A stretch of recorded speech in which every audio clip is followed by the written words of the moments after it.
ma chaîne J2M pour cette nouvelle vidéo. Alors c'est pas la vidéo vintage qui était prévue normalement avant, mais bon, là je suis en train de la préparer, je suis en train de le monter, c'est le film Mutant, donc il faudra patienter un petit peu. Mais avant ça, l'actualité oblige, je suis tombé sur le film Last Night in Soho, et je me suis dit que je pouvais pas laisser, vous ne pouvez pas passer à côté, excusez-moi. Et donc voilà, donc j'ai décidé de vous faire une réaction à chaud. D'autant qu'en plus, l'attente était grande, en tout cas pour les fans du metteur en scène Edgar Wright. Et ce que je peux dire, c'est que, en effet, le film est absolument magnifique. Voilà, c'est une des grosses baffes de cette année. C'est un film à voir absolument en salle. Voire même, j'ai même presque envie de vous dire de le revoir et de le revoir encore, parce que franchement, en termes de fabrication et du virtuosité de la mise en scène, du découpage, ben, on n'en fait pas beaucoup des comme ça. Hein. On en voit quelques années, ça rentre dans, on va dire, dans le petit cercle des films genre Mad Max, Fury Road, Avatar, des choses comme ça. Donc une fabrication dantesque pour un film qui assume complètement le côté événementiel et l'attente qu'on a pu projeter sur ce film. Alors bien sûr, le film était réalisé par Edgar Wright, qui fait partie un peu de cette nouvelle génération issue des années 2000, qui a su monter avec des films de plus en plus intègres, de plus en plus ambitieux formellement. Donc on peut citer également Matthew Vaughn ou James Wan, qui sont également des cinéastes importants pour moi. Et donc Edgar Wright fait partie vraiment de cette nouvelle génération. Alors, je ne vais pas citer les films, vous les connaissez sans doute plus que moi. Mais il est vrai que depuis Scott Pilgrim et même Baby Driver, on voit que ce metteur en scène a de plus en plus d'ambition au niveau formel, mais également au niveau narratif. Et donc, quelque part, Last Night in Soho répond totalement à cette ambition. Alors de quoi parle le film? C'est très simple, au début du film, on suit un personnage féminin, une jeune étudiante qui s'appelle Héloïse, et qui reçoit la confirmation qu'elle a bien été reçue dans une école de mode, d'esthétisme à Londres. Et donc au début du film, on la présente un peu de manière extrêmement naïve, pleine de gaieté et de joie, qui vit un peu dans un autre monde, on va dire. Et d'ailleurs, très habilement, déjà dès le départ, on nous soumet une idée que sa psyché, elle est un peu fragile, on va dire, hein, donc je n'en dis pas plus pour ne pas spoiler. Et donc cette jeune fille part à Londres, après avoir reçu tous les conseils d'usage de sa grand-mère. Et une fois qu'elle arrive à Londres, bon voilà, ça se passe pas trop bien, l'euphorie tombe, elle subit un peu la cruauté du monde étudiant, on va dire, et c'est ce qui va la pousser à quitter une chambre universitaire pour louer une chambre dont elle a vu l'annonce. C'est tout simple. Donc voilà, donc la jeune fille loue cette chambre à cette vieille dame interprétée par Diana Rigg, hein, donc, que tout le monde connaît, puisque elle a joué dans Chapeau melon et bottes de cuir, donc ça a un rôle, ça a une certaine importance dans le sens où elle représente quelque chose, elle représente un cinéma un peu révolu, une série télé révolue plutôt, j'ai envie de dire dans ce cas-là. Et donc dès le premier soir, la jeune fille se retrouve projetée littéralement dans le Londres des années 60, le swinging London comme on dit, hein. C'est une forme de révolution culturelle à l'époque où on avait du cinéma, de la musique, de la mode, donc tout ça se mélange dans une sorte de virtuosité assez bluffante, hein. On est un peu comme le personnage, on se laisse emporter vraiment par la vague, par l'écume, j'ai envie de dire, hein. D'ailleurs, lorsqu'elle fait ce geste et la caméra recule pour nous faire projeter vraiment dans ce monde-là, déjà on sent une sorte on est happé directement par cet univers, donc c'est une sorte de virtuosité du montage qui est déjà bluffante.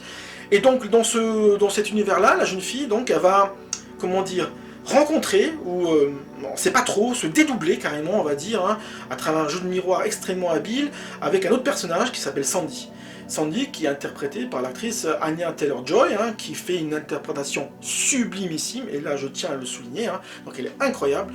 Et donc voilà, je vais pas trop rentrer dans les spoilers, mais en fait, ce qui est intéressant dans le film, c'est qu'en fait, tout va se mélanger, voilà, entre le monde contemporain ou le monde fantasmé, entre ce qui se passe dans la tête du personnage principal ou pas.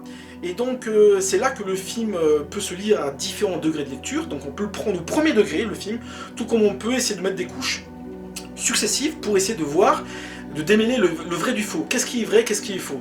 Là on rentre dans une conception du cinéma fantastique qui n'est pas très courante, hein, c'est le fameux doute de Todorov, quoi, hein, je veux dire, qu'est-ce qui est vrai, qu'est-ce qui n'est pas vrai. Le spectateur essaie de deviner un peu les choses de cette manière. Hein. Est-ce que les choses qu'elle perçoit, c'est des choses qui sont dans sa tête, ou au contraire, est-ce que ce sont des choses qui se produisent réellement? Et là où le film est très très fort là-dessus, hein, et c'est pour ça que je vais pas aller trop loin dans la description, c'est qu'en fait, on laisse planer le doute constamment. Et donc ce qui fait que le film, plus le film avance, et plus on est projeté dans une sorte de dédale sans fin, qui est absolument éreintant, qui est absolument suffocant par moments, hein, et qui donne un rythme absolument d'enfer. Donc voilà, déjà ça c'est vraiment une chose à souligner. D'ailleurs, franchement, il faut revoir le film plusieurs fois, parce que pour se demander tout simplement comment Edgar Wright a pu réaliser certaines choses, hein, des mouvements d'appareil, des changements d'axe, des changements d'espace grâce au montage, des trucs assez incroyables, et des moments où on se dit waouh, mais qu'est-ce que je viens de voir, quoi. C'est vraiment exaltant, c'est vraiment incroyable, quoi. Et au niveau des influences, c'est également extrêmement subtil, parce que le film, donc vous avez déjà entendu, on parle de beaucoup de giallo, des choses comme ça, mais également un peu du cinéma pop anglais, et c'est exactement ça. Je sais pas comment il a réussi le truc, Edgar Wright, peut-être que le sujet s'y prêtait bien, hein, parce que finalement le film se passe dans les années 60, et dans les années 60, parmi les films, les fleurons du cinéma pop, comme on pouvait voir, il y avait bien sûr un peu la jeune garde anglaise, donc par exemple je peux citer, on pense beaucoup à peut-être un Répulsion de Roman Polanski par exemple, hein, qui est également un film sur la dédoublement de personnalité, la schizophrénie, donc c'est pas anodin, mais également sur le côté pop, sur la filmographie de certains acteurs. Dedans, donc j'ai cité Diana Rigg, mais il y a également Terence Stamp, il y a encore une autre actrice, j'ai oublié le nom maintenant, qui joue la grand-mère de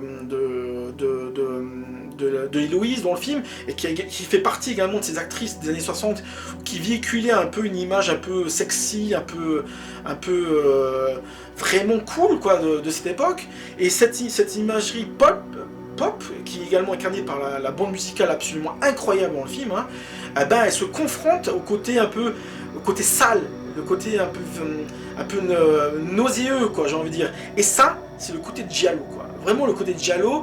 Et alors beaucoup ont peut-être citeront peut-être un peu Argento ou Mario Bava, parce que Mario Bava, on pense forcément à Six femmes pour l'assassin, parce que ça se passe dans le monde de la couture. Donc il y a également peut-être une citation extrêmement subtile là-dedans. Mais même si on devine quelques éléments à Argento, notamment Inferno ou Suspiria, j'ai envie de dire, c'est aussi l'autre branche du cinéma du giallo qu'on ne cite pas trop souvent, notamment je pense à Lucio Fulci, tu vois, ou à Ercoli, ces histoires un peu de paternalisme, des gens qui font pression sur d'autres personnes et des choses comme ça, et qui fait qu'en fait on n'a pas du tout ce côté, on a le côté brut, le côté sale du giallo, quoi. Et donc les deux associés, ça donne un film absolument incroyable.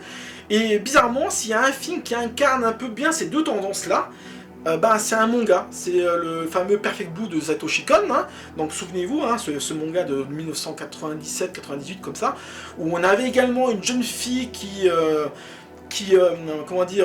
était dans le monde de la pop culture, on va dire, de la télévision, et qui se retrouvait confrontée à une série d'événements, des meurtres, une forme de dédoublement de personnalité, est-ce que c'est de la schizophrénie, est-ce que c'est vraiment du fantastique, des choses comme ça, qui faisait qu'en fait on perdait un peu pied. Et c'est exactement ce qui arrive au personnage d'Héloïse dans le film, elle perd littéralement pied.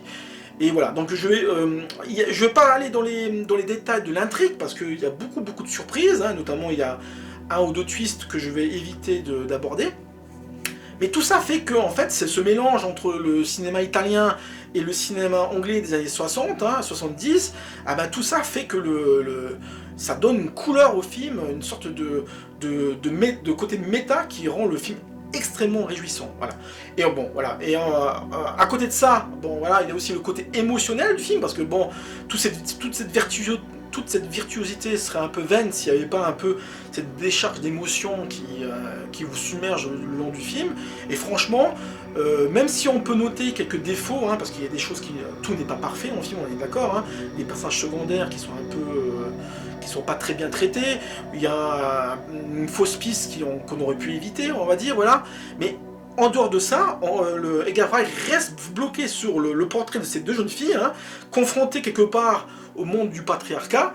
Et justement, ce qui est intéressant, c'est que le film nous fait découvrir un peu cette situation-là à travers le personnage de Sandy et de Héloïse, et du coup, plus le film avance, plus il y a une décharge émotionnelle, et la fin, franchement, elle est quasiment apocalyptique, hein, mais dans tous les sens du terme, et voilà, donc franchement, voilà, je vais pas rentrer trop dans les détails, mais franchement, si vous devez voir un film cette année, et en plus qui assume clairement son côté un peu virtuose du cinéma, c'est clairement Last Night in Soho. Donc voilà, je vous conseille d'y aller, n'attendez pas la sortie sur les streamings ou sur les VOD ou en DVD, allez le voir au cinéma, en tout cas moi c'est clair que j'irai le revoir plusieurs fois, parce que déjà c'est un film extrêmement riche, franchement c'est un film qui est émaillé de détails dans tous les coins du cadre, et ça fait